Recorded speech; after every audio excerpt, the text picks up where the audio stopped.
This is a previously recorded episode of the ITintheD Show. Thank you for listening. This is episode 138 of the ITintheD Show. We have a phenomenal guest lineup today. We have Arbelaez, president of High Tech, that's the Hispanic IT Executive Council, talking about a whole bunch of good things he's got going on. We have Terrance Gerin here, otherwise known as Rhino, if you're a WWE fan, talking about career transition, get into politics, running for state rep. Should be a fun talk. Last but not least, we have Dan here from Visit Detroit. He keeps asking us to depict the D. He wants to depict the D. Dave, fire up the intro. The following program is intended for mature audiences. This is Max Headroom. And what you're about to witness is one of the most sinister-sounding intros to a trailer to one of the greatest epics ever. This is Billy D. Williams. Bob and Dave and I are enjoying a Colt 45 right now. And remember, IT in the D, it works every time. You're listening to the IT in the D Show. Hi, it's Count Chocula, and you're listening to IT in the D. Whatever the hell that is. Just where do you guys think you are? The Library of Congress? Detroit? Beyond the sun? Any of those, right? Take him to Detroit. No, not Detroit. No, please. Anything with that. No. I used to hang out at the Magumbo Bar. It was a rough place, the seediest dive on the wharf, populated with every reject and cutthroat from Bombay to Calcutta. It's worse than Detroit. You will never find the more wretched hive of scum and villainy. Then don't come! Shut up! Dig you IT geeks. This is Dre DeMatteo from Sons of Anarchy. You are listening to IT in the D. So what happens when you tap the angry beaver in the bunghole? Exactly. Come on. Christ.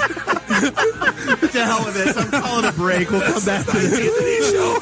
Hi, this is Ralph Macchio, and you're listening to IT in the D Show. Wax on, you know what.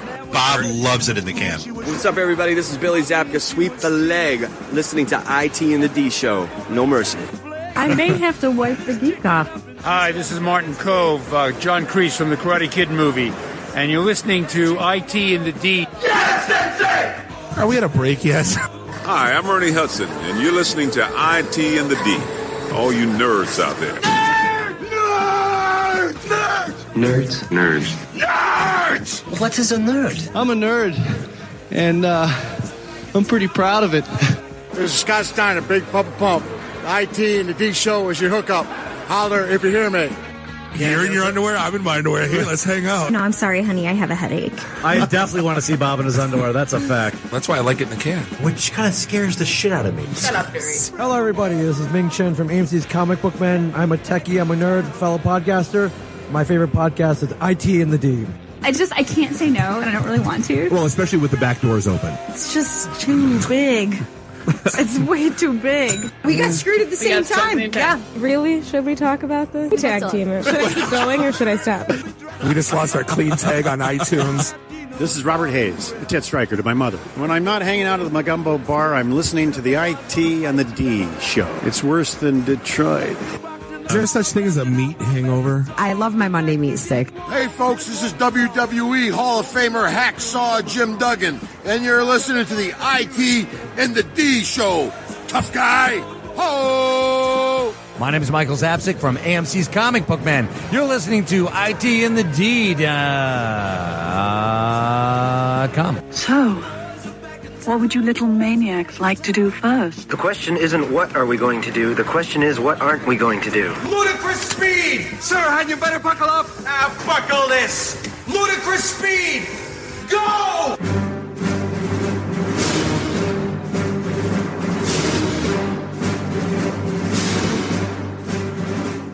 Thank you for listening to the #1 ranked technology podcast on SoundCloud this week. This is the IT in the D Show. We are live here in Podcast Detroit, and you are listening to episode 138, and we are here in beautiful Ferndale, Michigan. This is Bob, the sales guy, always here with Dave the Geek. Nuri, the FNG, is in the house. Find everything you want to know about us at ITintheD.com. Give us a like on the Facebook. Follow us on the Twitter. And for the love of God, give us a review on iTunes. We just had our 58th. Woo-woo. And they're all 5 stars. We want some bad ones. Even the ones that are bad are still 5 stars, which is fine. That's still my favorite is, guys, buy some new mics, 5 stars. Exactly.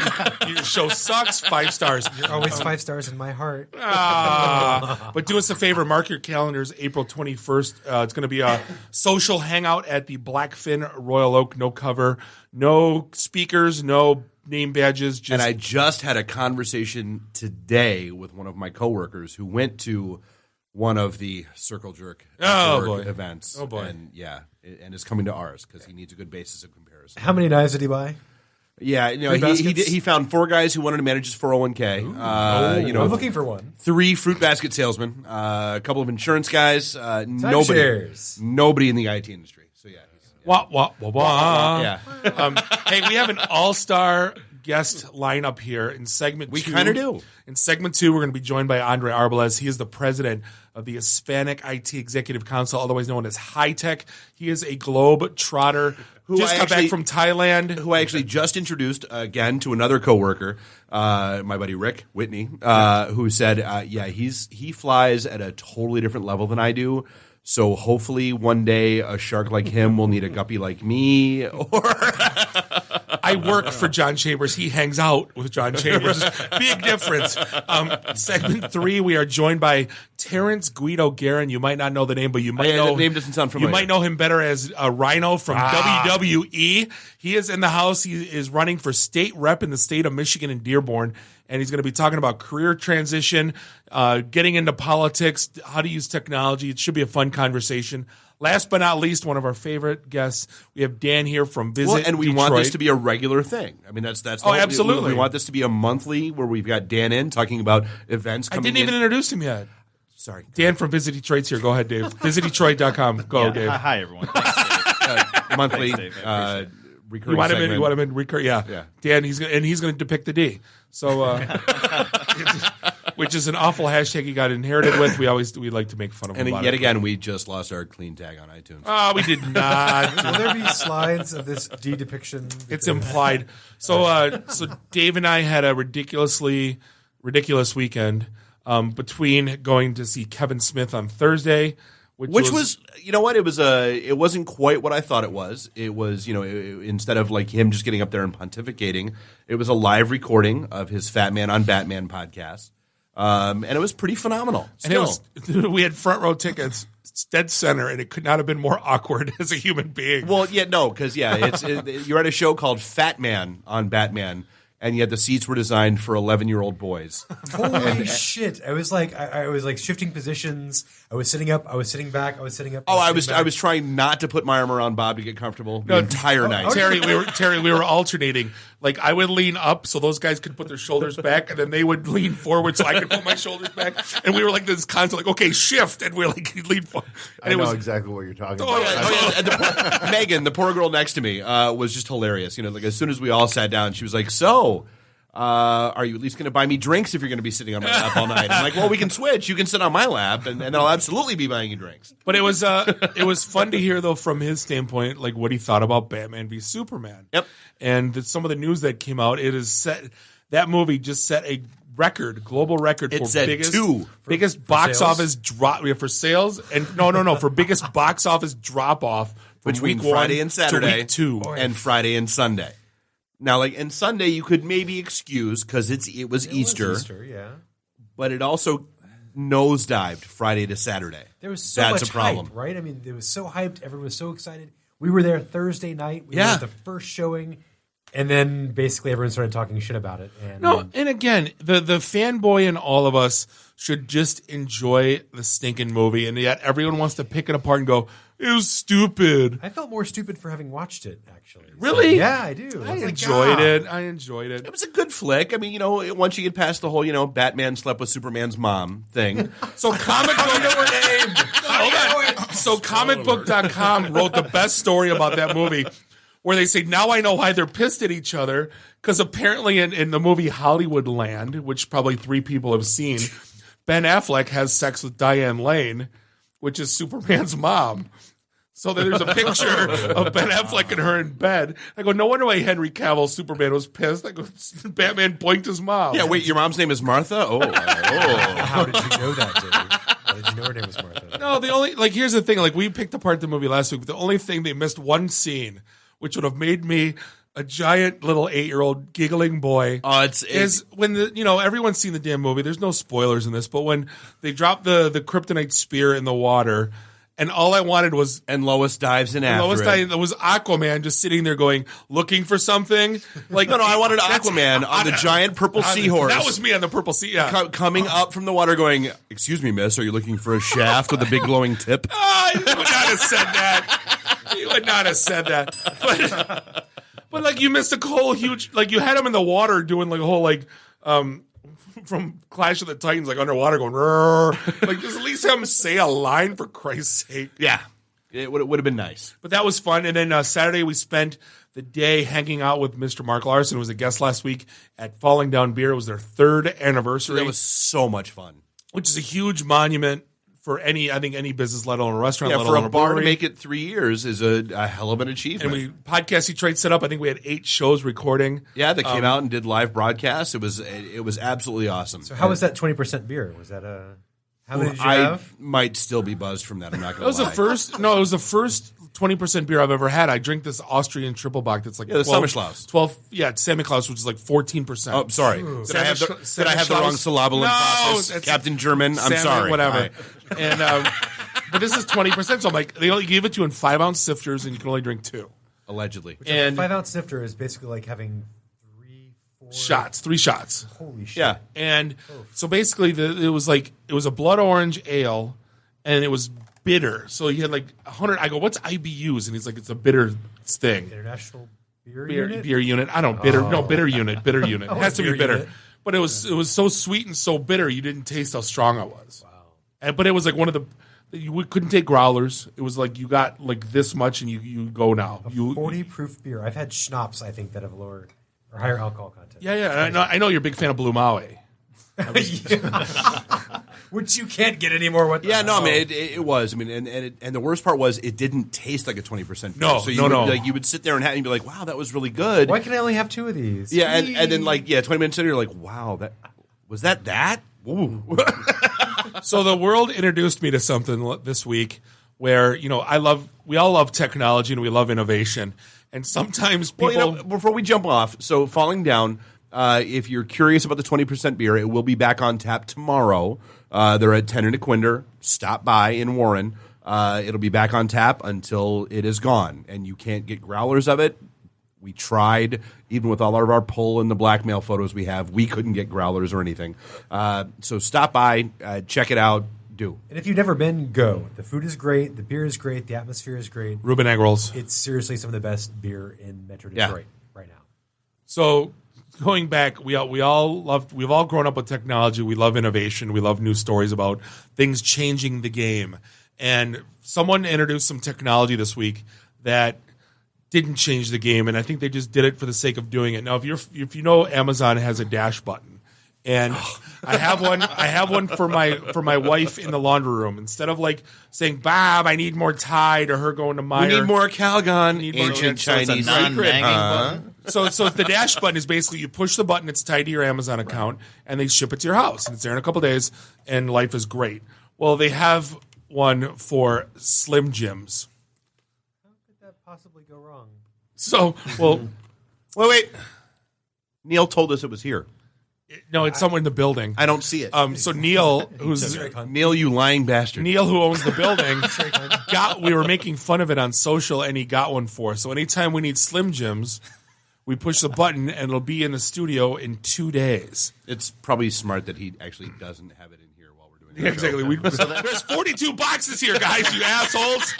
What's funny, though, there's also a Trojans button. Which I still think is the most hilarious thing on the planet. Logistically makes no sense. No, it does. It makes plenty of sense. You should put your Trojan button right next to your Slim Jim button, because you should never meet stick without one. No, because here's the thing. Like so Amazon Prime, you get 2-day delivery. If you're in Manhattan, you could get an hour delivery.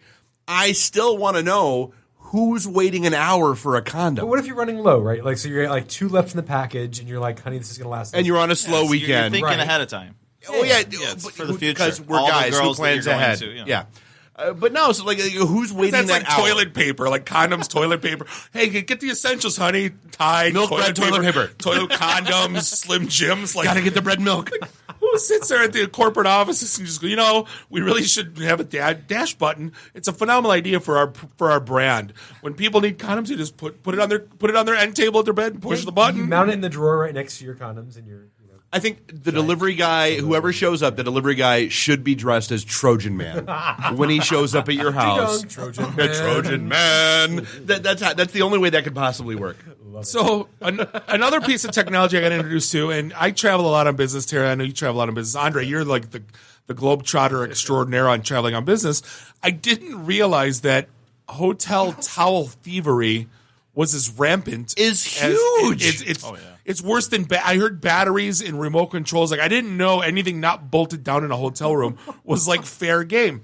So hotels have quote unquote fought back, and they're putting RFID chips in their towels.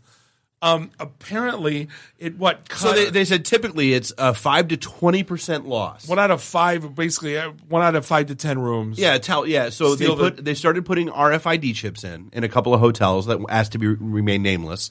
The one in Honolulu, since they've done this, they found a 75% drop, which has saved them $15,000. Towels are like $2. Except, how many towels are getting stolen that you're losing $15,000 in 2 months? And you're like walk out of the hotel, and there's going to be those giant like silver gates that you walk out of CVS for, and little strobe lights on top. And oh shit, I stole the towel. Oh damn, I forgot. I'm sorry.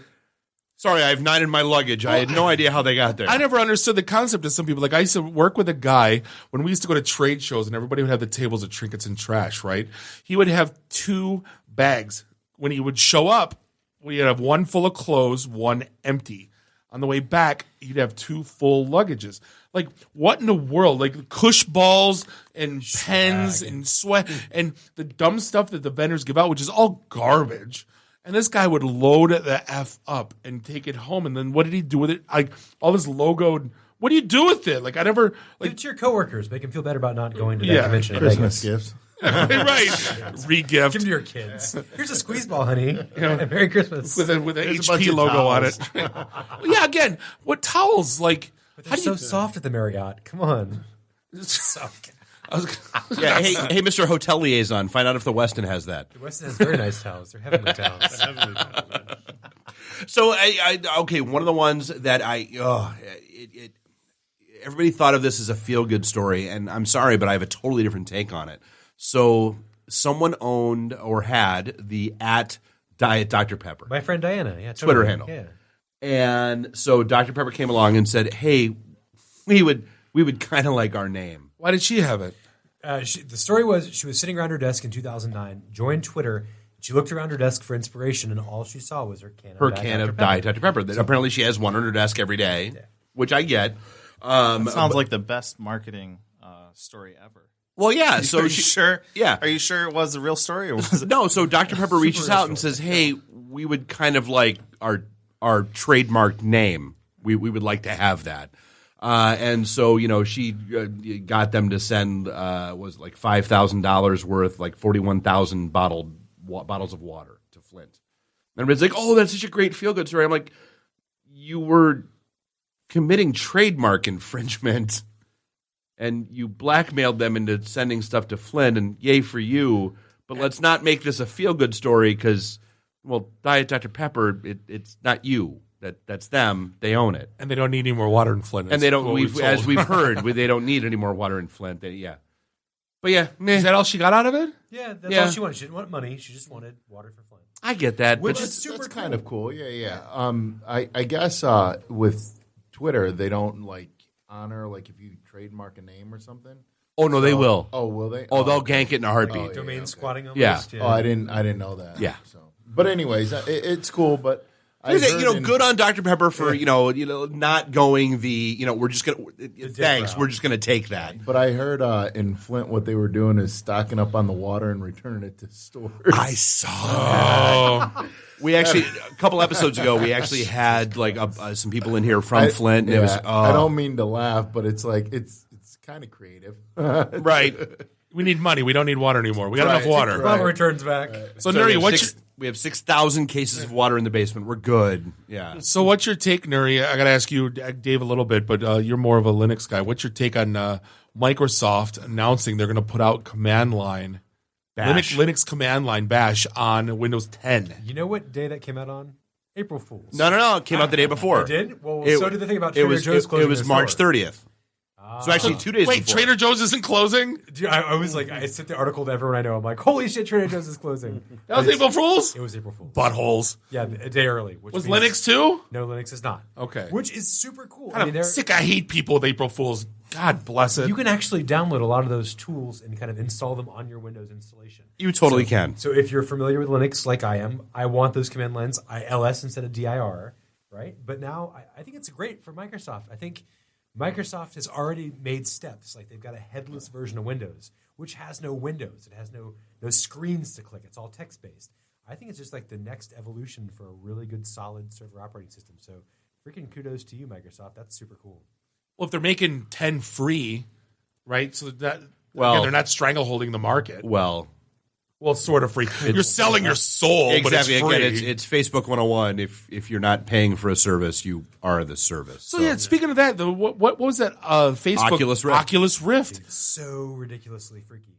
Like the terms and conditions were for Messenger were bad enough, and everyone was freaking out. But for Oculus Rift, apparently, it's worse. Yeah, basically, it's if you use it, they can tell what you're looking at, pretty much. Yep, and use that to market to you, which kind of is freaky as hell. Well, and anything you create, all your base belong to us. It belongs to Oculus, which is owned by Facebook. And so why is anyone surprised by this at all? I mean, like that's my take. And even better, it's like you grant them a irrevocable, perpetual, non-exclusive, transferable, royalty-free, and fully sub-licensable right to do whatever the hell they want to with it. Yeah. Forever. What? Amen. Yeah. And everybody rushed into the store and they have to have it. I have to have it. I want it. So Gotta have my. See? goggles. I want it. That's what it is. So, but we jumping back to Microsoft for a sec. Microsoft thought it would be a great idea to go ahead and bring their Tay bot back. So we talked about this a couple weeks ago. They introduced a bot onto Twitter that was supposed to learn from human interaction. It was supposed to be it was supposed to act and interact like a teenage girl. Well, so it took all of 24 hours before Tay was spewing out the most horribly racist, the profane, Nazi Holocaust. Right. It was, and they pulled it. Well, so they brought it back. They're we fixed it now. Yet no, it took 12 hours before Tay was spewing out the most smoking pornographic kush in front of the police. Yeah, exactly. Pornographic, drug-laden. Honest, it's the internet, people. As soon as you throw something out there, this is, we're going to put something out there that learns by whoever interacts with it. It's going to go sideways. There's probably a 4chan board completely devoted dedicated to Tay. Quick, Tay's back online. Go get her. Yeah. I'm floored that they thought that was a good idea. Now, another bad idea.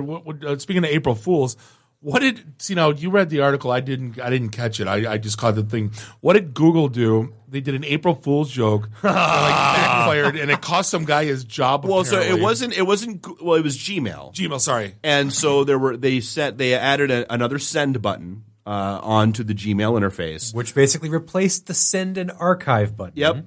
That but it looked like send. Did you see? I missed it. Oh no, yeah. I didn't see it. And so, but what it did is it added a minion mic drop to your email, which, okay, haha, cute, funny.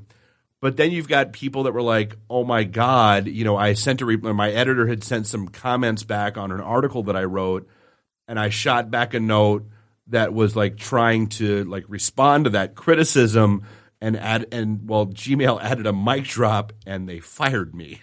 Well, basically the mic drop is like, boof, I'm out. Right. So it blocked all replies Screw you. to the email. Yeah.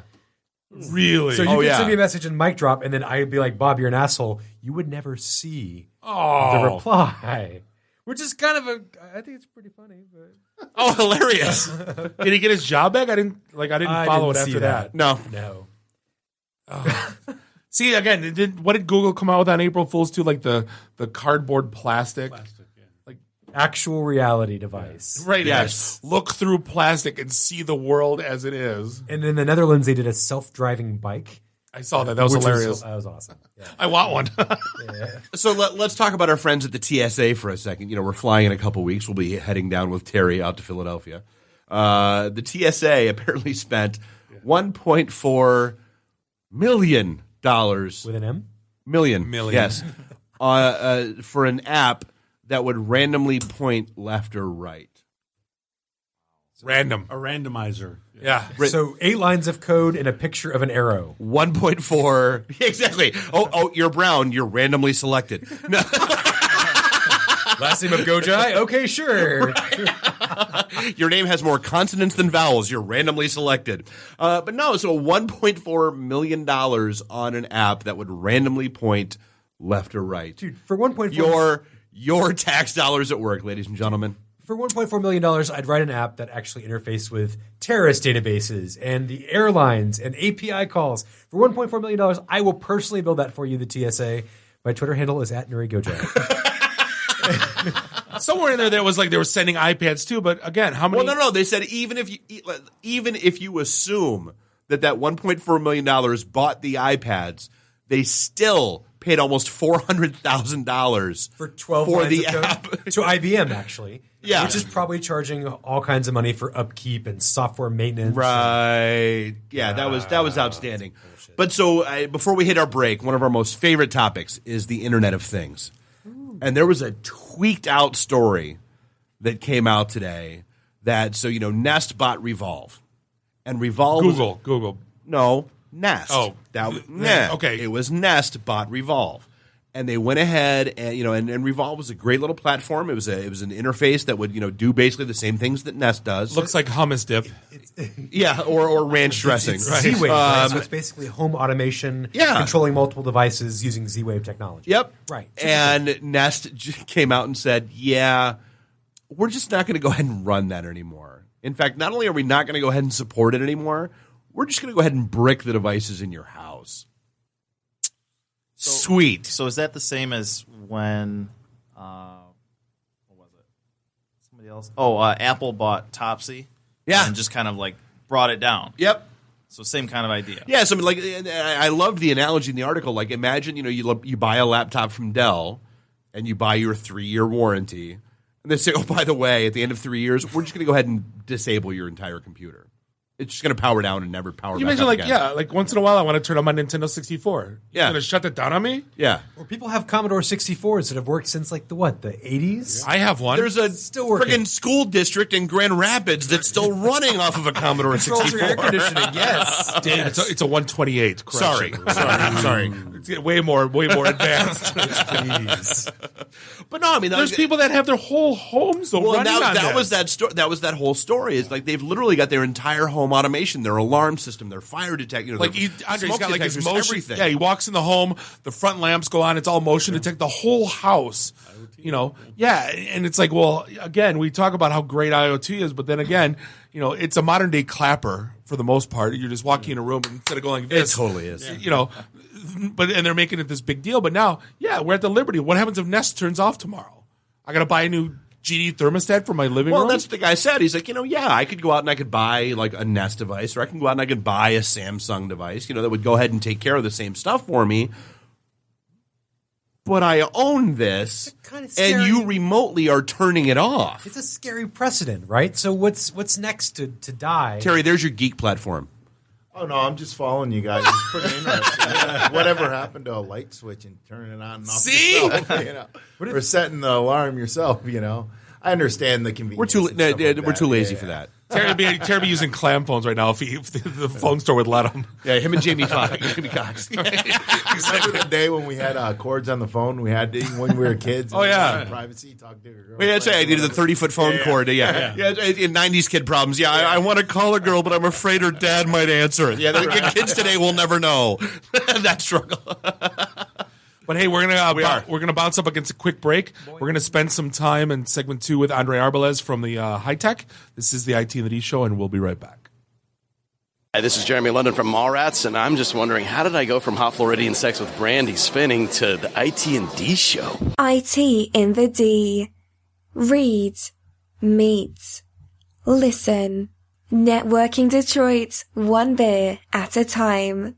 Hey, this is John Schneider from Nip Tuck Smallville, the haves and the have-nots. Oh, Dr. Quinn, Hot in Cleveland, Secret Life of the American Teenager, and just about everything you can possibly imagine. And oh yeah, the Dukes of Hazzard. You're listening to Bob and Dave. It's the IT in the D Show. ITintheD.com. This is a previously recorded episode of the IT in the D Show.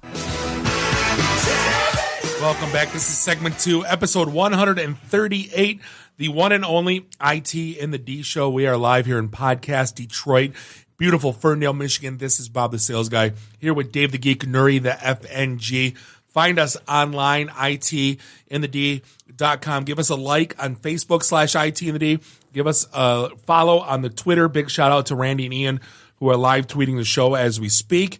And do us a favor, give us a review on iTunes. We would greatly appreciate it. Mark your calendars. April 21st, we're going to have a good old-fashioned IT and the D social at the Blackfin in Royal Oak, our old stomping ground. And May 5th, we are just introducing, we're going to have a podcaster meetup.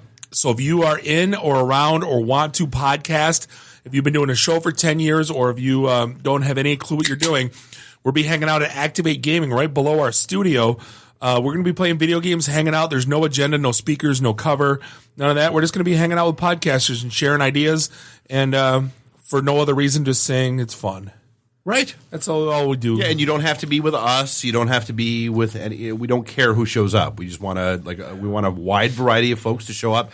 There are enough echo chambers around the planet. Let's broaden the conversation a little bit. So sometimes we have guests in here. We're like, oh my God, can you believe the guy actually came in our studio and actually did an interview, and then they reach out and said, hey, can I be back on your show, guys? And I'm like, really? Oh, okay. Yeah. So we're very fortunate enough to be joined for a second time by Andre Arbelaez. He's the president of High Tech, which is the Hispanic IT Executive Council. And if I've ever met anyone that traveled more or met more people, I think you by far are the 1A on top of that list of like, I don't want, the name dropper thing's always loosely termed, but like, everyone. It's insane. But Andre, appreciate you coming out. Thanks. No, I love you guys. I listen to your show when I'm not traveling, and it's guys are always entertaining and doing a great service for this town because it needs it desperately. Appreciate it. So, you said, in the turn the break, I'm like, Andre, what do you want to talk about? And you said White House, and I just said, stop right there. What in the world are you doing at the White House? One of the key things is the CIO of the United States is a guy named Tony Scott. Not too long ago, he was a CTO. Isn't that the guy that did Bad Boys? Yes. No. He was a CTO of General Motors, and then went on to become CIO of Walt Disney Company, and then CIO of Microsoft. So he's got some cred. He's got some street cred. So he took a massive pay cut when President Obama asked him to work for him and help change and guide 21 different organizations within the federal government and kind of consolidate, storage and, operations, security, all under the White House. And he's a tremendous guy and very open to collaborating with a lot of different communities. And so he's and from the Hispanic IT Executive Council part, we've been engaging with him and supporting a lot of their initiatives, particularly on the cybersecurity area. Because right now, he just launched a $3.2 billion initiative. With a B. It's kind of like the GI Bill, where they are literally funding college scholarships. If you commit to going to college in security, in cybersecurity, the government will pay for it, and you will do 4 years of service to the Office of Digital Services. Really? Yeah. Where do I sign up for this? That's new to us. Yeah. Good to know. Yeah. So that President Obama just announced about a month ago, and under a massive $19 billion cybersecurity initiative that's addressing, this fifth dimension where it's, the cyber attacks are going around the world, offensive and defensive. Oh yeah, are happening. So it's the way of warfare now. Well, it's interesting, like when you have groups like Anonymous, where it's like, well, you don't know who they are. Are they an enemy? Or are they an asset? Because they can take down ISIS, but they can also take down. They're kind of like Jeff Moss from the Detroit Sports Rag here on our network, like a phenomenal ally. I don't want to piss him off. Right, but I mean, so who are they working for once you get out of this GI Bill or this program? Not the GI, you know what I'm saying? Who are they? Are they working for TSA? Are they working for the government? No, they'll work for. There's obviously 21. Pentagon? There's 21 different agencies. Okay, that they can be sent to, but it's all managed under the Office of Digital Services that the White House is running, and they've done a really good job bringing in top talent from particularly Silicon Valley. For example, the CTO of the United States is a lady named Megan Smith, who just came from Google. She ran Google Maps. Yeah, I know that name. Yeah. Now, how many people knew that there was actually a CTO for the United States? I mean, seriously, it's not something that's like widely known. Yeah, and she's also very out there in communicating a lot of the programs.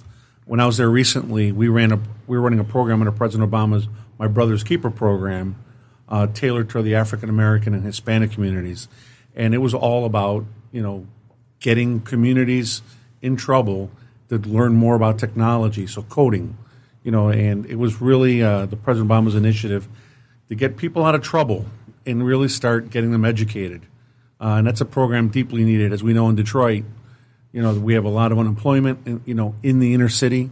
And there's a huge skills gap. And in Michigan, as we all know, there's a lot of open jobs. And it's a little frustrating as a resident of Detroit watching all my fellow Detroiters going to San Francisco and Silicon Valley, right, and hiring companies, buying companies out there when we could be doing this talent here. And that's the frustration as a Detroiter. I like to call myself an ambassador of Detroit, watching our talent either not being here, looking at these startups not fulfilling the needs of the OEMs right here, and it's frustrating to say the least. When we got to build up talent, because I used to work for CompuWare, and Peter Carmanos always used to say that the car was the second most important piece of computer technology. Yeah. Because of how much technology is in the lines of code in the vehicle.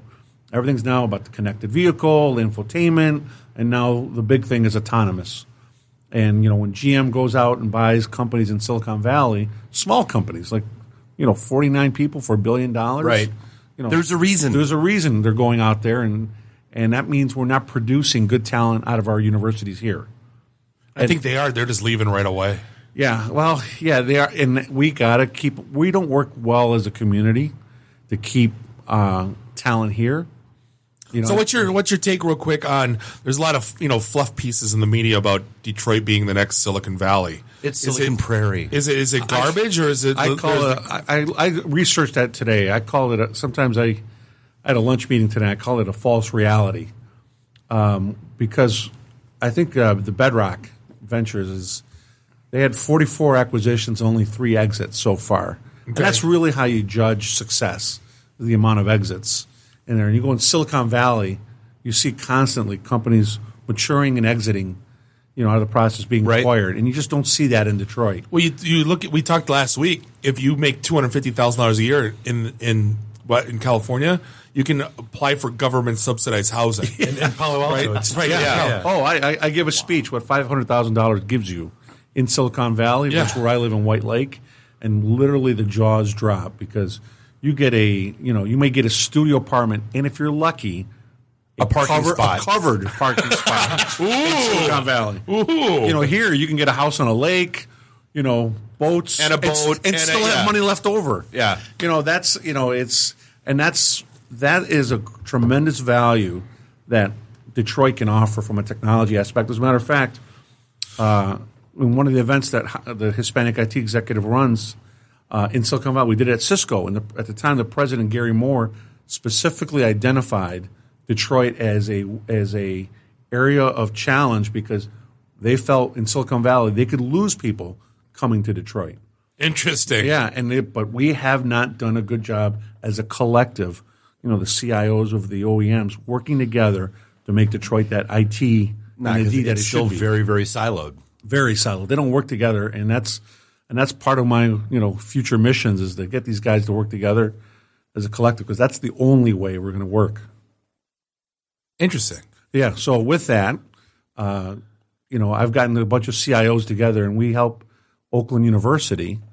I'm the chairman of their advisory department for the computer sciences group, and we really help the university say, okay, take these types, insert these types of classes as part of the curriculum, and drop that. We want more interpersonal skills, and get rid of the technologies that they're teaching that are already outdated. Yeah, .NET, mobile app dev, punch cards, word perfect. Nobody needs to learn pick beeper, put beeper on Pascal anymore. Nobody. Yeah, and unfortunately, the local universities are proud of their numbers, but their numbers are pretty low. And one of the examples I like to give is at Oakland University. We're challenged. They only have about 50 or 60 students in their master's program. Really? Yeah. In computer science. For example, Harvard this past year had 818 undergrads, which is their most ever in their 30-year history, taking computer science 101. Wow. So there's a trend that everybody understands now.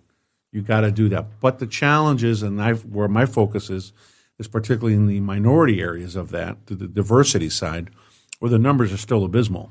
So, Andre, there's a thing we launched, and we're working with MEDC and a few of the state agencies to roll this thing out. But we're launching a career academy for literally under $30. You can have access to about 1,100 certifications. Right? Granted, it's online learning, and you need to be a little bit savvy. But you can walk out of there with an associate degree and pretty much any certification up until basically a CISSP. So, ethical hacking. You can start at your A+ Network Plus, but I'd love to talk to you after, I guess, offline and talk, see if we can kind of work together, because again, you have universities. It's that skills gap. It's the skills gap, and we're trying to bridge it, whether you do it from university or you do it from the ground. There's a bunch of different ways to tackle it. And one of the key challenges is corporations don't have time to wait. They need to hire people right away. Ergo the outsourcing, or where I come from directly, the nearshoring world.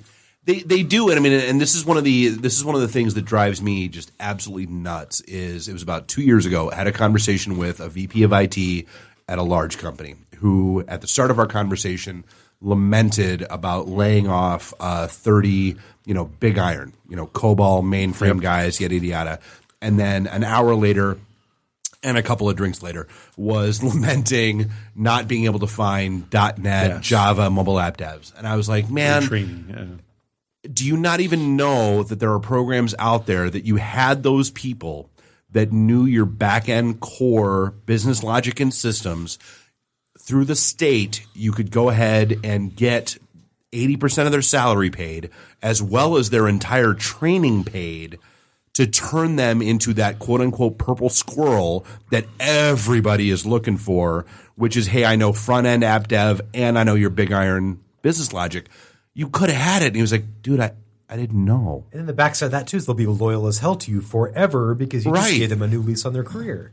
That's the other challenge is there are so many other opportunities out here that people just don't know. Yeah, and that is, that's part of the challenge. A lot of the corporations that I work with, just for example, on the board of directors of my organization is the CIO of Facebook, the CIO of Hewlett-Packard, the CIO of Cisco, the CIO of Coca-Cola. Never heard of them. Yeah, the CISO Comcast. We're always looking for guests on. Yeah. I'm just saying.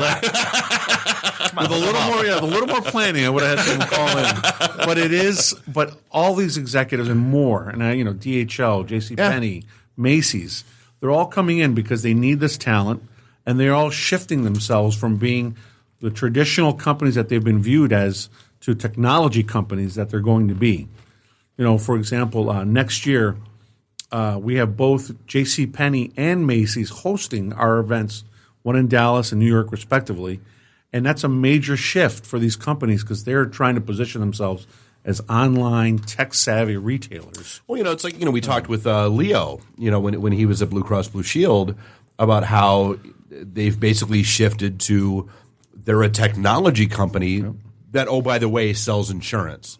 So now, what's your take on that? Because here's the thing: like, I'm looking at like when with Cisco, EMC, all these like the big iron companies, they want to be software vendors. They want to be, and then you have retailers that say we're technology companies. Is there validity in that? I mean, or are they trying to take it a little bit too far?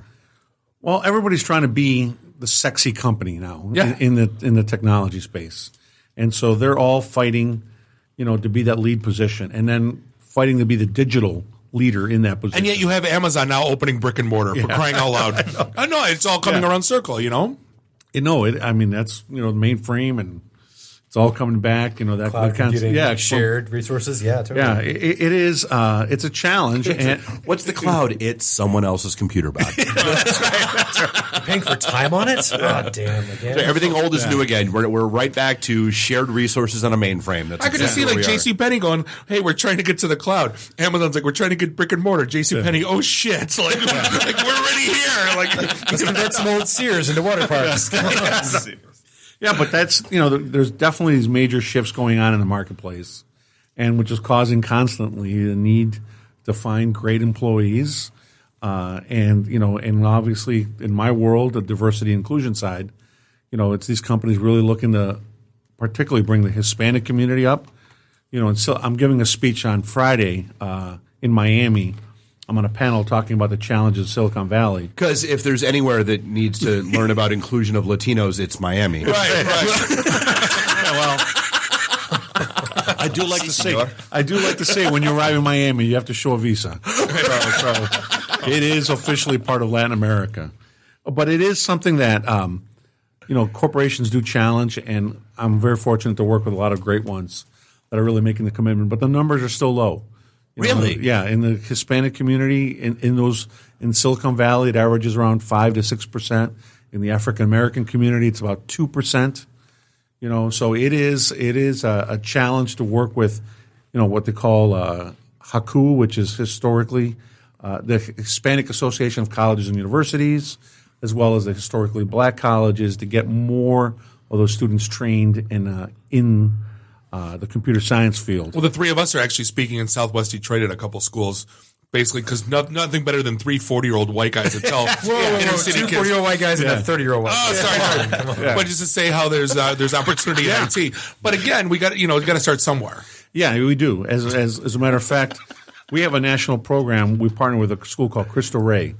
We've got students at our place. Yeah, and it's a national network of 30 schools. And we have been responsible for about 350 of those students being part of the work study program. And we're very proud. This past year, we put several into Harvard from that. They have a 100% college acceptance rate and a 98% college fulfillment rate. So they graduate. Awesome. And that's the leaders we have to create in our communities to create a better social balance. Not because I'm trying to be a better part of a human. It's just a business necessity now. Well, and honestly, that's one of the challenges that we get hit with every now and then. Like, ITintheD, we a networking group, and we could not be any more open. And just we don't care who you are. If you're in and around IT, come play. Yeah. And yet we still get challenged with there aren't enough women at your events. There aren't enough African Americans at your event. There aren't enough Latinos at your event. How do we fix that? Like, how do we address that? Because I don't know what to do other than just say, hey, we're open, come play, and we're honest about it, and believe Scouts honor, believe us. We're no, and that same problem exists across America. I mean, when I travel as much, it's because I'm working from the financial companies from in New York City, to a lot of the international companies that are focused in Latin America, to Silicon Valley, for example, not many people know that the CEO of GameStop is Costa Rican, Paul Reigns de la Guardia, and he's an incredible guy, and they're building universities to constantly build and grow, their workforce. So, it's and Amazon and Microsoft, they're all getting engaged. So we're addressing that Seattle area, the Northwest. So there's pockets, and I'm actually working, and somebody actually liked the photo I put about the show, the community relations manager, Miller Coors. I know you would like that one. So that is. We like beer. Yeah, I did not know this. No. But it is, every company is really getting engaged now. And that's because the demographics are speaking that. Hispanic community is the largest community, largest minority community in the United States, representing about 57 million U.S. citizens. That's a lot of people that Trump's pissing off. Yeah, he is. Yeah, it is. Yeah, about 80. Yeah. Go big or go home. About 80% of them, to be specific. But it is, and it's amazing what's happening in the population scales right now. There's 38 African Americans being born every hour. There's about 58 Asian Americans being born. But thanks to tequila and a lot of telenovelas, there's about 169 Hispanics being born every hour, making this community by 2050 to be 1 in 3. So there has to be a cultural shift to that process, and corporations are recognizing that, particularly when they're consumer focused, that we need to represent and look like our future customers. Right. So this importance of driving, minorities into the workplace is important, but it is a challenge because they traditionally have not gone into those fields. As a matter of fact, there was a study recently done of women and blacks and Hispanics that are in college programs, and the numbers for women have dropped from 14.2 to 14% in the past 2 years. Really? Yeah. For blacks, it's dropped from 3.8% to 3.2%. But in the Hispanic community, it's the only one that's actually gone up from 6% to 6.8%. Now, did you see about the stat for Detroit with women in IT? No, I have not. So apparently women in IT make 122%, or basically 22% more than their male counterparts in IT in Metro Detroit. Well, that's great. And I credit. And that's probably we're organizing a protest. No, I'm kidding. You're feeling marginalized, Bob. Yes. But I credit probably one of the best organizations in this town is the Michigan Council of Women in Technology. Yeah, MCWT. Yeah, absolutely. They've done an incredible job being the #1 technology association in Michigan, because there's number two behind IT. But in the end, SoundCloud. On SoundCloud this week. Nonprofit, non-beer related, yeah. But they've done a really good job bringing corporations into it.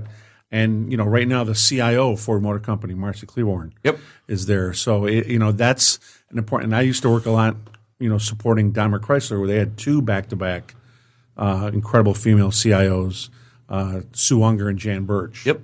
So it is, it doesn't matter. You look at what Cisco's done in Michigan here with Allison, the SVP of the Globe for sales, coming out of the Southfield office. I mean, it's pretty remarkable. Every time you say, like, oh, yeah, I walk by Allison's office, they're like, wait, she's out of Detroit? Yeah. Yeah. No, and in technology, obviously, there's an incredible amount of women that are incredible, from Meg Whitman all the way to Rebecca Jacoby over at Cisco. Sure. Marissa Meyer at Yahoo. There is, and there's a ton out there. And it's just, we got to, promote them more. And that's part of what, MCWT does. We also work with the National Council of Women in the National Center of Women in Technology, NCWT. So there's a ton of organizations and a ton of movement to do this. But at the end of the day, it's all about numbers. You need numbers. Right. To fulfill the jobs, because for every one technology job, there's 7 spin-off jobs. Yeah. So it's a very positive thing that we do this from a marketing perspective, a legal perspective, an HR perspective. All of these jobs are being created because of a technology job. So it's there's a big movement, and that's why the White House is involved. The universities are getting engaged. Organizations like the Hispanic IT Executive Council is very high profile now because of it. And that's where I wanted to just come and share that, because there's a big movement, and we want to support. And a lot of our information that we do these summits around the country. We're going to have one in Miami in 2 weeks because it's cold in Michigan. I get to choose.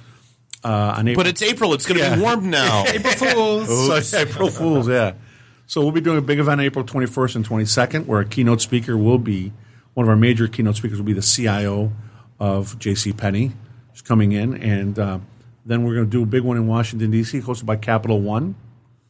And then we're going to finish the year off. What's in your wallet? Yeah, exactly. And then we're going to finish the year off in San Francisco with Salesforce.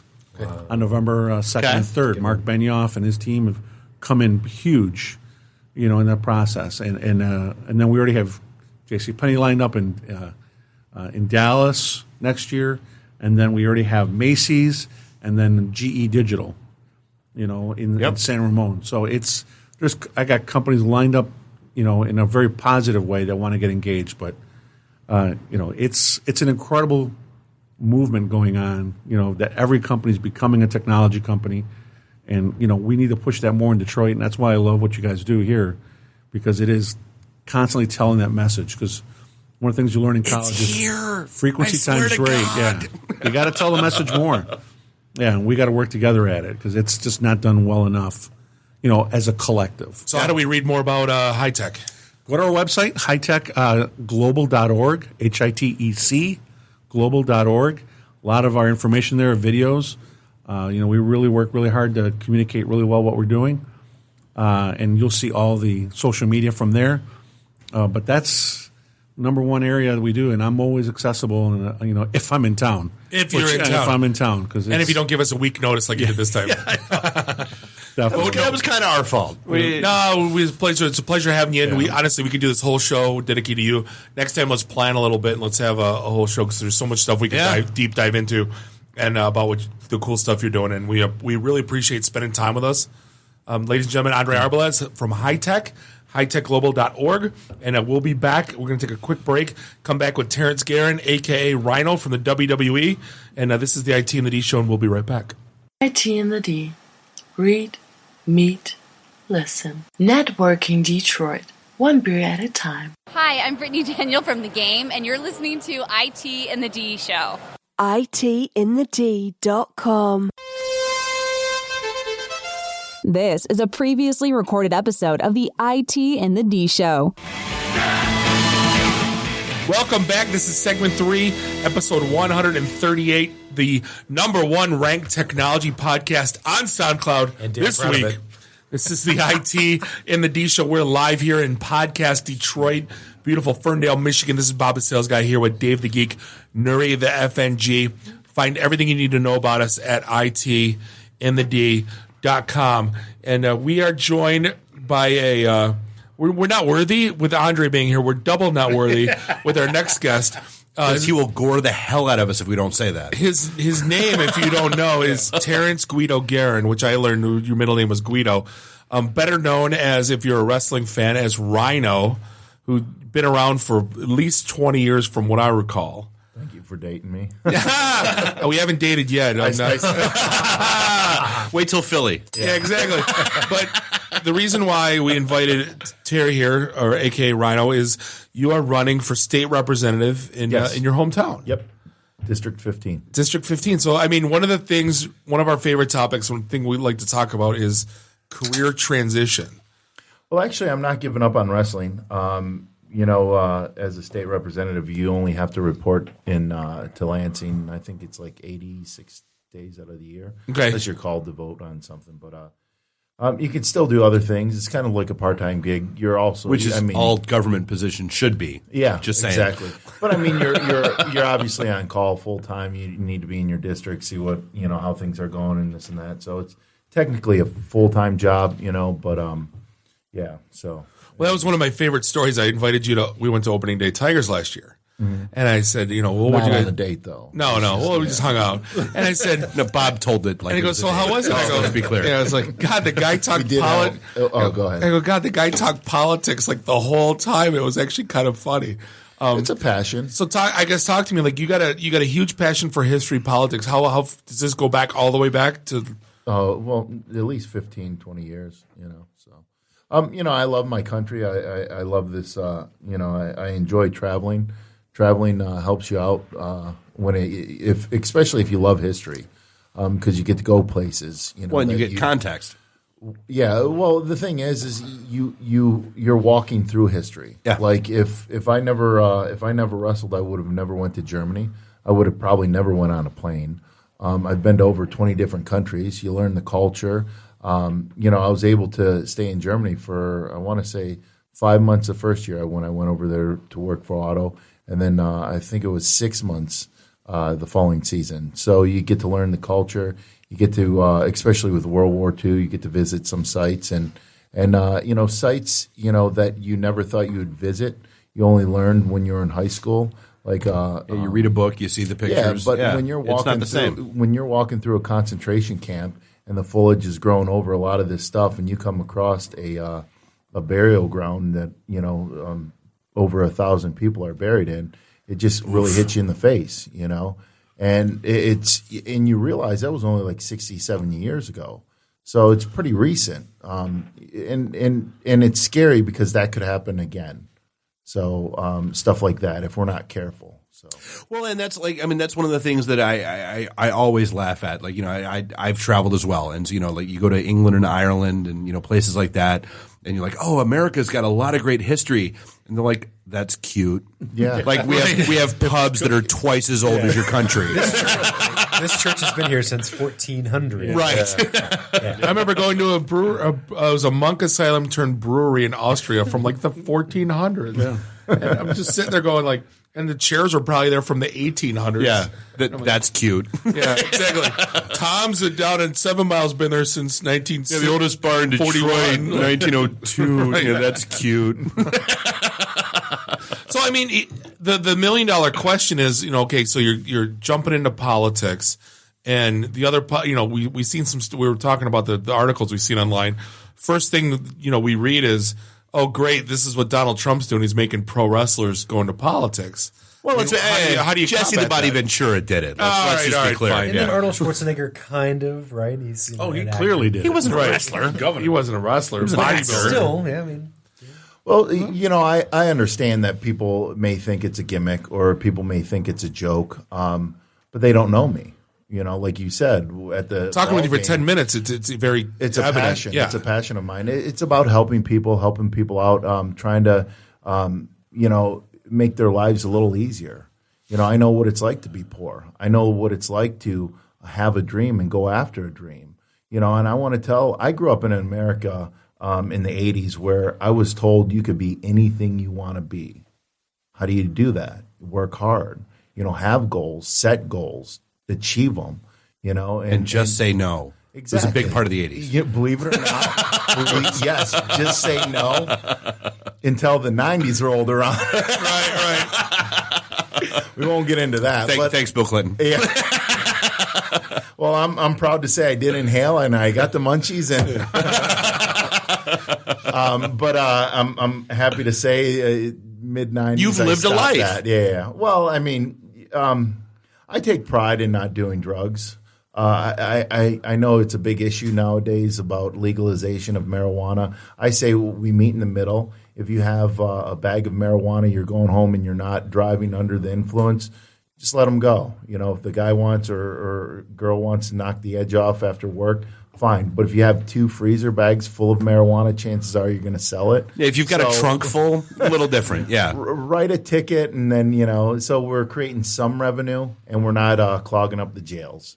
So that's we can find a happy medium and, just be done with it and decriminalize it to a certain extent. So until we get to a point where if we do legalize it, we do legalize it. But let's not clog up our jails and let's not waste a lot of money throwing people in court. It sometimes seems like, the government wants the court systems be clogged up just to spend money, tax dollars. We actually talked about this last week. I mean, it was Ehrlichman, who was Nixon's chief of staff, who did an interview in the past couple of weeks with Harper's that said, look, cards on table, the war on drugs, which people don't realize was started under Nixon, was totally – I think in 1970. Yep, was totally designed to marginalize – liberals and the African American population.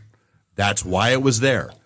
That's why there's mandatory sentencing. That's why there's all this stuff going on. So do you know the movie, by the way, you remember, did you see Snitch? With The Rock? Do you know that was paid for by like not a lobbying group, but someone trying to influence public? Yeah. I just thought that was a movie. Totally. So, it was propaganda. Yeah, but I guess that's a question. So, I mean, you're running for state representative. What are what do you want to do should you gain that seat? Well, first off, government wasteful spending. on the government. Oof. And that's on both sides. And I'm not here to attack. Platform aside, or party affiliation aside. Yeah, and our roads. Come on, let's face it. The roads, they need to be fixed. Flint is a big issue. It's government should be there, and I believe in limited government, but I also believe that the government should, we should have a sense of security that our government is going to have our backs. It should be there to take care of the things the states can't. And for example, clean water. And now, what are we having? Everybody's pointing the finger. Oh, they did wrong. They did wrong. They did wrong. And it's just, and I'm tired of that. Nobody is accountable for their actions. It's like, oh, let's just do whatever. When we had the Flint Water Show on, we had the gentleman from U of M, a professor, he's a water specialist. Dropped a bomb. He was just basically saying, he goes, it's not any government. He goes, any home facility built before 1955. Yep, it's going to have lead problems. Period. Well, and they all have a shelf life of 80 to 100 years. Guess when every community around here was built, for the most part. And everything else on the East Coast, for that matter. Yeah, it's a rampant issue. Well, then we obviously need to rip these pipes up and put people to work and get it done. Well, and that goes along with roads too. Yeah, we've got to figure out how to pay for it. We've got to make some cuts. We've got to create revenue. Opposed to taxing people. I think if you really look into it, you do not go a day without paying taxes. Nope. If you turn on the light, you're paying taxes on it. You use your cell phone. Stop and grab gas. You flush the toilet, you're paying taxes. Crack open that beer, you pay a tax. And I mean, we're taxed to death. I mean, and we've talked about that before. To? It's not necessarily an income problem. It's a spending problem. Correct. Yeah. So you got to fix that. Teachers, we're a lot of schools, I mean, here they take a pay cut and then they're told to teach. Then they're micromanaged. That's like me. If I'm told to, and then they don't even have the proper equipment to do their job. That's like telling me to go out and wrestle and there's not even a wrestling ring there. It's like, how can I do my job? There are promotions that do that. We've seen that. Believe it or not, one time I heard there was a show that the ring didn't show up and they just went out there and brawled. The Nikolai Volkov show. Yeah, on mats. This is Nikolai Volkov. Was it? Oh, yeah, on an old, a high school wrestling mat, yeah. Show must go on, right? Exactly. But my point is it's just like, okay, here, let's kill morale, and let's take away your pay, not give you the tools, and then, think everything's going to be hunky-dory. And the problem is a lot of these people that are making these decisions aren't even in education.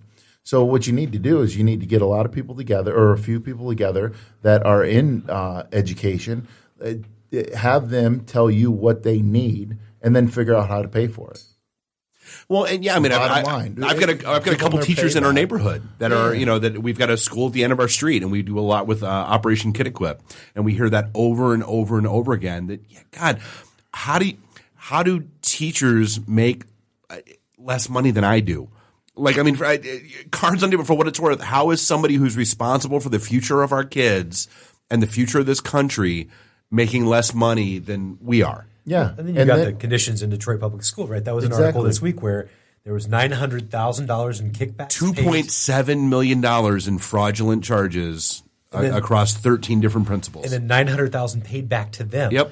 And then you look at Detroit Public Schools and there's shit stalactites growing from the ceiling. I mean, it's the difference between a guy working at McDonald's making $7.25 is going to steal a Whopper or steal a Big Mac in the morning versus a guy making $15 an hour going, I'll pay for mine. Yeah. No, seriously. When you pay them shit, that's what you're going to turn out. Yeah. Period. So, but I mean, it's stuff we need to address. We need to look at, and and I think give the teachers their pay, figure out what they need, get them the tools so they can do their job, and then let them teach. My shop teacher told me, we were talking about cars, and this one guy just wanted to go into front ends. He wanted to specialize in front ends. And I looked at Mr. Pat, and I go, Mr. Pat, don't you need to know everything about the car to be a mechanic? And he told me, he goes, you can specialize in front ends, designing new front ends, this and that. He goes, you just have to be good at what you're going to do the next 30 years of your life. I'm like, so I don't need to know all this, and this. He goes, no. Just figure out what you want to do, and be great at it. So I mean, I guess the one thing I wanted to tackle was I don't know if So you I see put it as on a pair of tights. I wear the required uniform. Right. I'm home. No, but be great at do you this. consider it an uphill battle to the residents of Dearborn? Basically saying, hey, I'm running for state rep. Here's why. I mean, obviously, you spend 5 minutes, 10 minutes with you. It's evident that you know what you're talking about. Well, right now it's past my bedtime. Just to let you know, so my mind is already sleeping, so I'm on autopilot. So no, but I mean, for the citizens of Dearborn, they go, "Oh, he's a pro wrestler. It's circus." Well, I mean, here's the thing. Do you have to? How much time do you got to spend door to door, or is this something you can do? No, obviously door to door phone calls. Let them know that I'm serious. I'm very serious. I'm as serious as a heart attack. And the thing is I've been in the community. I've owned a home there for 16 years. My grandparents, if you go to voteforrhino.com, you can read my bio. That was a little plug, so do I hit the bell? Yeah, it's an I with a Y. Cheap plug. I, yeah. So anyways, you can read my bio. My grandparents moved there in 53. So it's just like there's always, my family's always had a presence there. So I know Dearborn. I used to spend a lot of weekends in Dearborn. And I know the community, and I think once and you're involved in the community, very, very. We'll do some charity shows. Yep. I just in the church St. Sebastian, which is Dearborn Heights, but it's right on the border. And then Etzel Ford, the high school, we just did a charity show for the booster, which we did really well. But so I'm very involved, and people see me around the community, and they realize that I'm just a normal guy. And that's one thing they appreciate. They know that I'm traveled the same streets they have, and I know a lot of their struggles. And when Bill Clinton said, "I feel your pain," it really resonated with the voting public. And and the people of Dearborn know that I know their pain, their struggles. I sit in these council meetings. Hardly anybody goes to council meetings, which I think the community should be more involved and go there and not just watch on TV. I know a lot of people may watch on TV, but it's kind of like a wrestling show. When you're there and you're watching the crowd's reaction, you feel, I'm on the zoning board and the tax increment committee in Auburn Hills. Trust me. Those city council meetings are painful. They can be, but at the end is usually when the fireworks happen, when you get a couple of guys, right, men or women from the community, they want to argue a point or whatever. That's the main event, I call it. But so my point is you see when you're there, you feel the anger. Like in Dearborn, for example, when the city pools close, it upsets a lot of the community. And I understand that the city doesn't have the money to fix the pools. I never understood why the city don't go to Ford Motor Company and say, "Hey, do you want to sponsor the pool?" I Easy. never understood Get a bigger, easier name in the community. You're here. Here's Little Caesar's Pizza. The very first Little Caesar's Pizza is in Garden City. It's still there to this day. Why don't you go to Mike Illich and say, "Hey, would you like to sponsor a pool?" I don't know about you, but if I took my child to a pool and I seen Little Caesar hot and ready, $5 plastered all over the side. It'll be $7 because they had to pay for naming rights. Well, you put a stand there. I mean, but my point is here's certain ideas, fresh ideas to try and keep these pools open. So what I've learned in wrestling, if you're going to run a show, you're going to try to get sponsorship dollars to pay for the show before you even sell a ticket. Everything's paid for. So it's always better working with other people's money. Exactly. and if you're not getting their money for this, they're paying something else for sponsorship. Wait, Bob, wait. Let me segue into if you'd like to donate to my campaign. You can go to Vote for Rhino, VOTEFORRHINO.com and hit the donate button. So I feel a little bit like Anderson Cooper right now, Rhino. But question for you: I've got a family member who is a senator of a state, and he tells stories over dinner about how hard it is to get things done. He says you can go in with really good intentions, and that basically you have to horse trade to get what you want done. How do you feel like you're going to get your agenda through in Lansing, which we know is really highly partisan? It's super partisan. I'm very happy you brought that up. See, and this is why I'm the strongest person for the job. Because one, I've learned leadership skills from Vince McMahon, Dixie Carter, believe it or not. And one thing I've noticed, a lot of men and women, they're wrestling fans. Quiet, though. They're always quiet. They're never... You know how many people come up to me and go, oh, I used to watch Big Time Wrestling when I was a kid? Everyone did. The door is open right there. One thing I've learned about wrestling is planting a seed, because wrestling is entertainment. You might have an idea for an angle, like, oh, we could do this, we could do that, that could be money. I might have the whole thing planned out in my head. But if I go to you and I tell you my whole story, plan out this and that, now it is not your idea. The thing is this is how you get things done. First off, the door is open. You know how hard it is to get a door open? It's tough. But people spend years cold calling, right? Exactly. Yeah. But when you have 21 years of professional wrestling on TV, oh, my son's a big fan. Oh, great. Blah, blah, blah. What's your son's name? If you'd like, sign this a petition. picture. No, I'd sign a picture. Sign his picture. I mean, petition. And this is what, and not only a strong leader, I don't want a nice guy representing me. I want a nice guy as a neighbor. I want a strong leader that's going to get stuff done. So I walk in there, right? The doors are already open.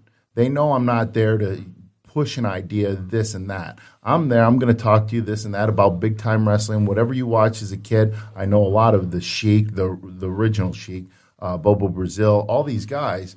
Then on the way out, before I leave, I'm going to say, hey, what do you think about this? And then I'm going to walk away. Why? Because you're selling something. Right. Now they're going to say, oh, and then say, you know what? Now that I've got your attention, I've got some great ideas. When you got 10 minutes, why don't we grab a cup of coffee? We'll talk about that. Yeah, exactly. That's my line. I taught him. Do you think you can go to Vince McMahon and say, okay, here's point A, point B, point C, point D, blah, blah, blah, blah, blah, all the way through, and he's going to come back and say, oh, that's great. After I'm done. Best idea ever. Yeah. You got to remember, your bad idea today is someone else's great idea tomorrow. So you got to walk in there. You got to. It's Malcolm. You've got it's right. But anyways, my point is first off, getting a door open. 21 years of professional wrestling has already opened up a door. Over 20 different countries. One thing I've learned is, and I put it in my bio too, one thing I've learned is people want to be free. They don't want to be controlled. They don't want to be controlled by their government. Government's very important. Right. Government's very important to get stuff started as far as bringing people into the, cyber security, this and that. That's very important. But the thing is we want to be free. We want to be able to get in our car and drive as long as we're not committing a crime. As long as we have Wi-Fi in it, though. Exactly. And GPS. It's self-driving. That's why I'm actually intimidated about buying a new car. Well, that and the payment. But it's just like, man, I don't know if I can operate a new car. Don't ever get rid of the H2. That's you. Yeah. So it's paid for. I've got a lot of miles on it. But my point is you have to. I mean, a lot of times people aren't even going to open up the doors, to even have a discussion with you. But wrestling has done that. Talking to guys like Vince McMahon, which could be intimidating. I mean, think about it. I mean, but he's the nicest guy in the world, right? The goal is to. It's not what service. I read. No, he's a very nice guy. But that's actually one of the most questions I ever get asked is like, how's Vince McMahon? Is he really like he is on TV? No, he's not. But anyways, the point is planting a seed, getting it done. You know what I mean? So, and trying new ideas, and you gotta understand the system too. So you can't just go in there and naive and this and that and change this. And you do have to give and take. So it's just like a relationship. Yeah, I mean, idealism it's a beautiful thing, but it's also extremely dangerous. So hey, we're coming up against the break. We could talk to you for all night for this, but we gotta bounce. I'm just catching my stride. Yeah, I know. I was gonna say, a couple of Red Bulls, and you're like, I'm ready. But hey, Terrance, Guido, Gerin.com, aka vote for Rhino.com. We're going to put everything in our show notes. District 15, State of Michigan State Representative.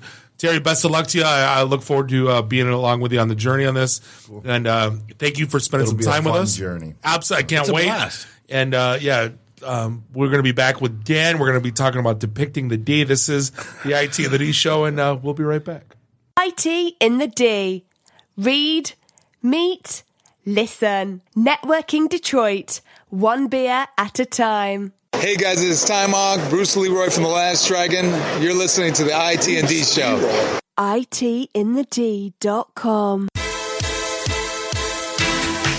This is a previously recorded episode of the ITintheD Show.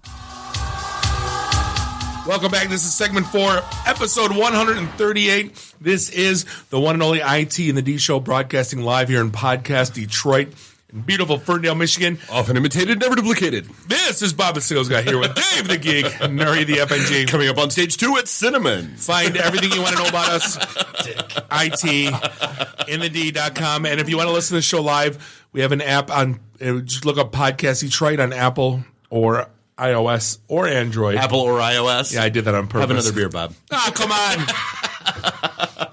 Go to Google's and find out about it. Well, and our app keeps getting better. I'm not going to lie. So we're actually getting a decent amount of traction with the live music channel. The app keeps getting better. Just you can hear that sound. It's Dave patting himself on the back. It is that helicopter sound you hear is me patting myself on the back as the app keeps improving. But no, the local music channel is actually a thing, and we're up to about 11 hours worth of music now that folks have submitted. Some of it is great. Some of it is less than great. Not so great. Interesting. But it's stuff that here's how I look at it. It's stuff that would I sit down and listen to? No. But someone out there is into it. More power to you. There's somebody. Yeah, someone there is. somewhere far away. So how do you feel about DJ sets? Get those going this day? They totally could. My first take on the music channel was hearing a Christian folk song followed by which was the intro for a death metal for song. the speed death metal song. I'm listening to the song and I go, Dave, you got to listen to this right now. And it's like, Jesus loves you because Mary said so. And then all of a sudden it goes, this is God's wrath. Go, go, go, go, go, go, go, go. Death metal. And I'm like, oh, it's the most amazing 2 songs back to back I've ever heard in my life. A little bit of Creed, a little bit of Opeth. Okay, sure. Right. But hey, we are joined segment 4 by, he's been here, what? This is your 3rd time, Dan? No, just the second, believe it or not. Second, geez, it feels like we've been here forever. This is Dan here. I'm just well, kidding. tonight he I'll has. take that. It feels like forever to him, too. I'm kidding. We got Dan in the house from visitdetroit.com.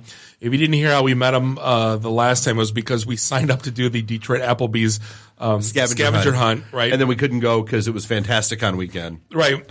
We were going to get in the van, do the whole fag beefy thing. It was, doing the whole scavenger hunt, Midnight Madness. Some riblets. Yeah, eat some riblets. Saving the city one riblet at a time. We had the Applebee's shirts made, the whole 9. We got the Applebee's shits. It was awesome. For 3 days.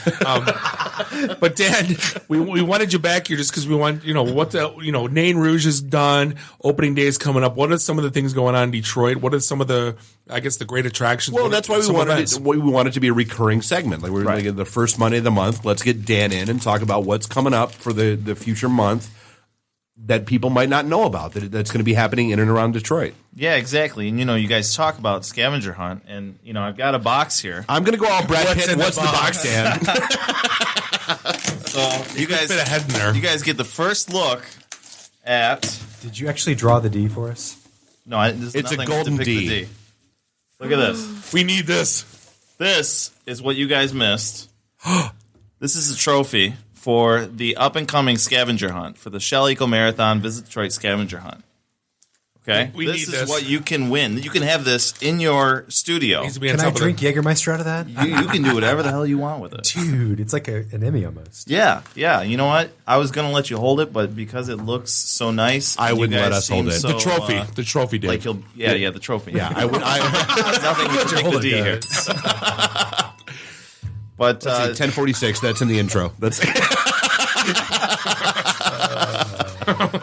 so there's the trophy is actually only one of the prizes that are part of the Shell Eco Marathon. Free riblets for life. Well, that's a totally different scavenger hunt. Oh. You know what? No, we might do that one again. Yeah. Next So year. what is the Eco Marathon? Shell Eco Marathon. That's where you get college students and high school students, and they compete and they build a car from scratch, and they compete and try to race that car around a track or an urban track. See how far they can get the car on 1 gallon of gas. And so the last winner, last year's winner, and this is a 3-year thing in Detroit. Last year's winner got well over 1,000 miles on 1 gallon of gas. What? Yeah. Wow. So it's definitely something. And so to see. GM bought them out, and we'll never see that technology again. Right. Well, you do what you do, and then you get bought out. But So we're doing a scavenger hunt a week before on April 16th to kind of promote the Shell Eco Marathon. And so, we're always somewhere. You guys always seem to come up with excuses. I don't know why. But. We're going to be with him. You want to tell him we can't go? No, go ahead, I dare you. Dave, neither one of us are building a car anytime soon from scratch. I will not admit to them being with me in public. We've already had to sign that there will be no photos disclosed. Right. There'll be no. Either way, I'm going to vote for Rhino. So that's all that matters. But so listen, you got 2 sweet tickets to the Detroit Grand Prix. And nice. Not just grandstand. These are in the suite. These are almost as good as like Penske suite tickets. So you got that. You got a hot lap ride along for 2. So where there's pretty cool. An I've done that actual before. driver. That's pretty cool. And so it's a 2-seater Indy car, and they drive around the lap. And so there's no way I'm fitting in an Indy car though. I'm just saying you can barely fit your Volkswagen. Weight limitation. There are weight limitations. Safety harness. Do we talk about the ripped pants? No, we're not going to talk about that. No. Okay. You got $500 worth in premium gasoline, Shell gasoline, a year's supply of lubricants for your vehicle. Right, yeah, for your vehicle. I had to finish that part. I'm going to hit my Trojans button. What else? You get participation in the Shell Eco Marathon closing ceremony, and then you get some signed swag from some IndyCar drivers, and then some other things on top of all those great prizes. But what is this? What is it's a scavenger hunt? It's an urban scavenger hunt. So there's going to be different checkpoints within downtown Detroit. Do you have to drive the car that you built? No. No, good question. No, this has nothing to do with driving. Okay, all right. This is a walking scavenger hunt. A walking, running. You could use bikes. You could use mopeds. Whatever Uber. Uber. Whatever you want. But it's all within downtown. Taking place, like I said, on April 16th, and it's starting. Starting location is at Cobo, right around 10 a.m. So from there, you get the spiel of here's the rules. Here's your first clue divided into teams, this and that. But and then there's an after party. Do you register as a team? Do you just You could register as I think it tops at a team of 2. Oh, okay. So it's because a the lot prize of primarily is individual person. Right. Yeah. Okay. Yeah, and it says within the prize link that there's only one trophy. So you got to decide who's going to take it home or where it's going to be kept. We've had that problem. It's going to be at Podcast Detroit. Who knows? Ooh. No, you're not going to Philly. Get in this. I'm not going to Philly. I'm a team of one. You and More Scott. than welcome. You and Scott do it. All right. Or Jer. Or Jer. Yeah, totally. So what's the? Well, I was going to say. So what's the source of the scavenger hunt? What do you have to know? What do you need to know and be about to do well in the scavenger hunt? So what I can tell you is, it's created by Shell Eco Marathon and Visit Detroit, the Detroit Metro Convention and Visitors Bureau. So Motor City, you got to know something about cars. Yeah, you and Jer. That's that. Yeah. So that's what I can give you. Jeremy. Without giving away any clues or anything like that. You got to know some history about some cars because it's going to be all over. Like I said, downtown Detroit. Or Bubba. We get Nuri and Bubba. No. He knows cars. Yeah, not that. No, Gerin. Yeah, we're good. Said Jared, hey Jared, want a scavenger hunt? Question. It's Facebook official. It's real. There you go. So yeah, you can find that on our blog, which is blog.visitdetroit.com. Just search for Shell Eco Marathon. It's one of the newer posts that are out right now. Cool. So I got the trophy. That's awesome. Got opening day coming up, as you know, this Friday. Yeah. I will be there. How's the weather going to pan out for that? It really doesn't matter. There's going to be there. Crazy people we're out going. there. Yeah. I mean, as you know, Detroiters, when it comes to opening love day, an excuse to drink is what I've learned. An excuse to drink, an excuse to party. The weather doesn't matter. I would tailgating, no hat, no gloves, no scarf. Exactly. It's cold, drink more. Yeah. Right. That's how you stay warm. So I anticipate a whole day of just tomfoolery. Debauchery. Right. Hijinks is, I believe, the word. Yes. Shenanigans. No, typically when it's this cold, when we've done opening day in the past, by the third inning, we're in the beer garden in basically in left field. Chili's, no, rather? No, the beer garden in Tiger Stadium. Oh, yeah. like I'm done. We're good. Like I don't need to see anymore. My lips are blue. I'm ready. Last year we got very lucky though. I mean, we were out in left field. It's 50 degrees. I mean,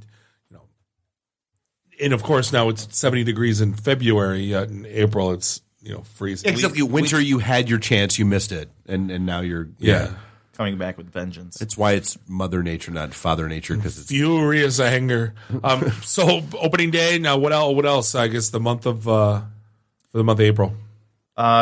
So there's all kinds of things happening in the month of April. But actually, before we go into that, you guys were talking about Batman vs Superman earlier. There's a great app that's out. That's what I'm talking about. That will guide you through all the different locations. Exactly. I'm not gonna, that was one of the coolest things about sitting there watching the movie was going, shit, we saw that scene. That's a Russell. That's a Russell. Bob whacks me. He's like, that's 4th Street. That's 4th Street. Yeah, right. And so, as we were, I remember as they were here and they were filming, our offices are located right on 4th Street. Yep. You can look right out the window. You see, Ben Affleck and the scene right out there.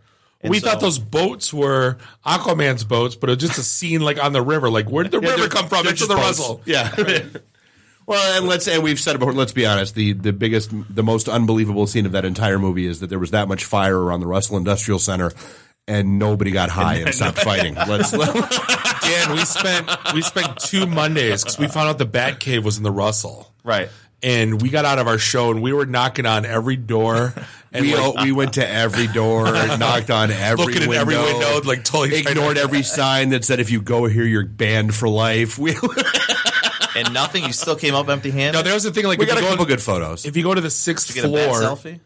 No, but they said if you go to the 6th floor, like you're banned for this. You're kicked out. And we weren't technically tenants since we were in a podcast studio. Technically, we weren't. Like, who are you with? Like, I don't know. It's crazy. One of the vendors. What does it matter? Right. We were with Andrea, the artist on the 4th floor. That's Andrea. No, it's Andrea. With catering. Don't worry about it. Right. Usually, if you talk about food, you're pretty now, much. Just say you're with catering. No, Yeah. come on in. Yeah. Over here. Craft services. Yeah. But other than the Russell and like on Fort and Shelby, was there any other places? There's the Guardian building. That was Bruce Wayne's conference area where he's watching for Superman and when he's on trial. I know the party was at wasn't the DIA. What did they did some party it was right downtown right by the DIA. It was the party library, was the library. The Detroit Library right across the street. You snuck into the basement and stole the files off the server. That party. Yeah. Nice. Yeah, that was the library. Oh, and Wayne State, one of the buildings there was part of it. Yep. The what's it called? Building where there's all the official things now. The federal building.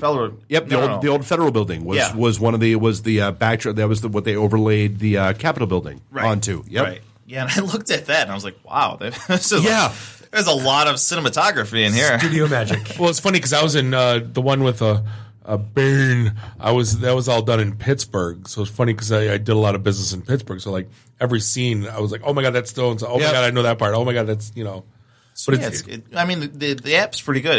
It allows you to go and find out information about that, unlock these other secret behind the scenes information. You get all kinds of photo graphics, so you can get photo wallpapers for your phone. You can get you got the little Twibbin where if you take a picture, you can unlock something, and it's got the Twibbin of. What's the app Superman. called? As you drop your phone with your. I knew 4 seconds ago. I think it's BVS. Yeah, I think that's what it's called. If my phone can get there, hang on. Yeah, BVS Tour. Okay. So it's all about touring Detroit. And they specifically worked with the Michigan Film and Digital Office, and us. And the office itself was the scene for the newspaper. Right. So there's all kinds of crazy things happening with the Batman vs Superman movie that are in Detroit, and so it's for us, we're trying to use it as another great way to showcase Detroit and attract visitors to come in and take a look. Hey. You want to know more about the movie? Look, it was filmed right here. Yep. You can walk over here, check in, and then get some great information. Well, I live a couple miles from the Pontiac studios, so every time that was being done, I was getting phone calls going, "Hey, there, someone has watched people coming out of the parking lot." I'm like, "No, I don't care."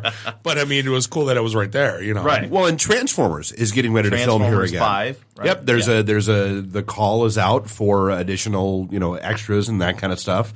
And we've laughed there's the every Transformers movie, there's the scene where you're like, oh, that's downtown Detroit. Oh, that's not.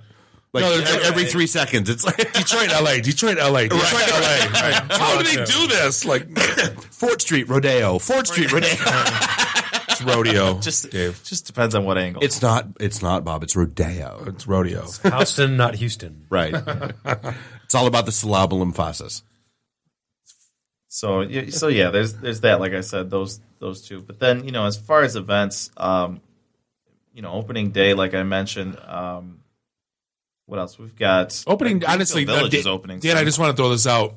I've been to opening day in probably like 6 cities. Not a big deal, but enough where I've talked to enough baseball people. Ooh, like Detroit opening day is one of the top 3 opening days in the country. It's insane. Yeah, it's ranked by AOL users. In Iowa, no, over 55. No, but I've been to Pittsburgh. I've been to Cincy. I've been to Chicago.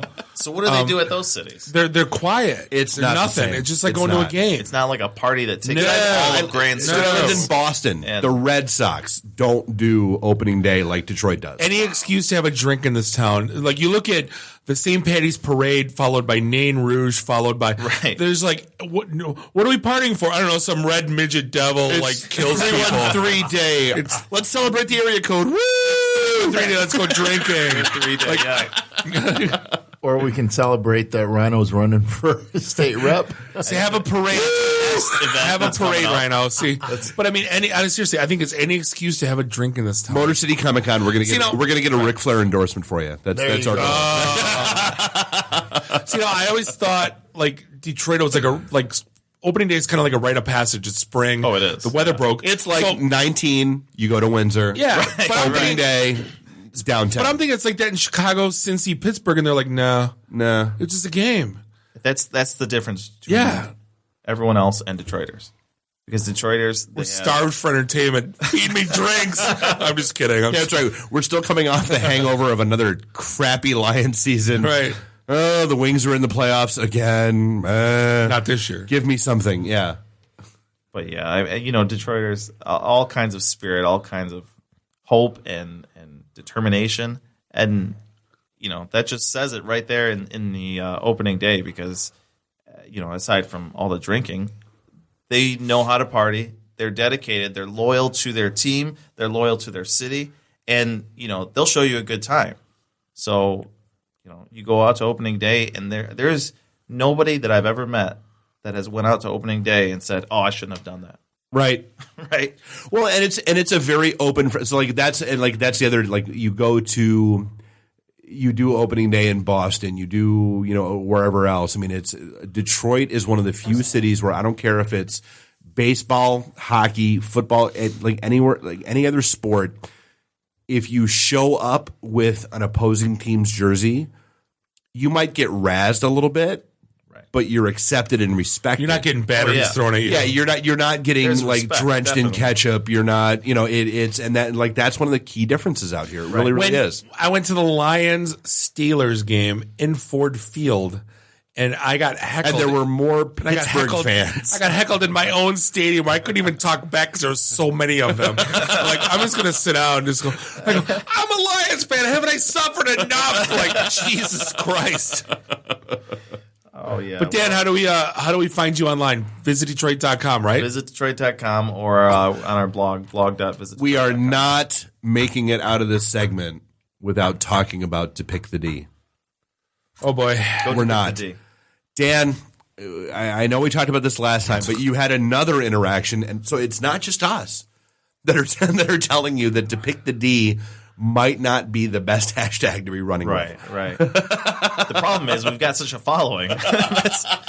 When you've got such a following, you just roll with it. 30,000 people or 30,000 photos over the course of 3 years, I'm not changing anything. I'm going with it, But I do. I love it. He slowly transitioned to hashtag Visit Detroit. I think that might be another one. Right. Because he did. He shot us the screen cap of the person that was like, "Wow, that's somebody." Yeah, not the first thing I think of when I think of Depict the D. when depicting the D, in Detroit is not really the first thing I think of. So, what I've been noticing is that all the big brands on Twitter that are surviving or that are doing well are witty. Yes. And so that's what I tried to do. And you responded well. Right? I responded with a GIF. And, it was a GIF of Joaquin Phoenix and just totally shocked, off face. Oh, my goodness. You say it ain't so is what I said. And then they came back and said, best comeback ever. Yep. Because, I understand. Depict the D is, it's a great promotion for Detroit is what I think. Yeah. And so and it's something for us to laugh about otherwise, which is even better. Because it's got a double connotation. Let me just say it that way. Right. Double connotation. We got no room to talk. But hey, we're going to wrap things up for episode 138 of the IT and the D Show. I'd like to thank Andre Arbelaez from the Hispanic IT Executive Council. I'd like to thank Terrance Gerin, a.k.a. Rhino, running for state representative in Dearborn. Vote for Rhino.com. Also like to thank Dan. Visit Detroit.com for the Detroit Metro Visitors Bureau. Did I do that right? Metro Detroit. Metro Detroit Convention Visitors. Metro Convention and Visitors. We need 2 more words in that, and then I'll get it right. On behalf of myself, Bob the Sales Guy, Dave the Geek, Nerdy the FNG, we appreciate the time spent with us. Look forward to seeing you next week. Drink your drinks, get your phone numbers. You don't got to go home. You just got to get the hell out of here. This is the IT and the D Show. See you next week. Beat it. The emergency destruct system is now activated. Conan, what is best in life? To crush your enemies, see them driven before you, and to hear the lamentation of your women. Long live Flash! You've saved your Earth. Have a nice day. I have come here to chew bubblegum and kick ass. And I'm all out of bubblegum. Nice shooting, son. What's your name? Murphy. Make the run. The run. Game over, man. It's game over. It's over, Johnny. It's over. Nothing is over. Nothing. You just don't turn it off. I can't say no, and I don't really want to, so. Well, especially with the back doors open. Yo! Hold up! Time out! Time out! Y'all take a chill. You need to cool that shit out. And that's the double truth. Root. Bob loves it in the can. I hope this was as much fun for you as it was for me. That's why I like it in the can. Joe the cheese.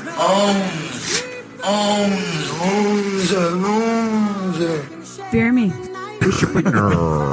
My job is to make sure this program is morally upright and cultural and wholesome. Shut up, Mimsy! Shut up, Mimsy! Shut up, Mimsy! Why would Buick put their cars next to the Bentleys? Why? That's not marketing. The alphabet. It's brilliant. Yeah, I can't take that position. That analogy sucks because it's right. Because you're getting your 8-track tuned up. Are we at a break yet?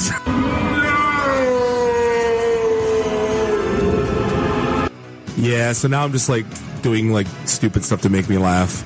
Venture capital is not the end game. When are we going to talk about me? Jane, you ignorant slut. It's my show. I can say what I want. Yeah. Kiss my ass, go home, unplug, get off the goddamn internet. You are everything that is wrong with the internet right now. You're so white right now. I'm the whitest guy in the room. Just explain it to me. I love this city. I was banging on the wang. Really? Should we talk about this? Tag team it. Should I keep going or should I stop? Can I just say, it's been great being on a show that talks about Mickey Rooney dying for 20 seconds and then poop for 10 minutes.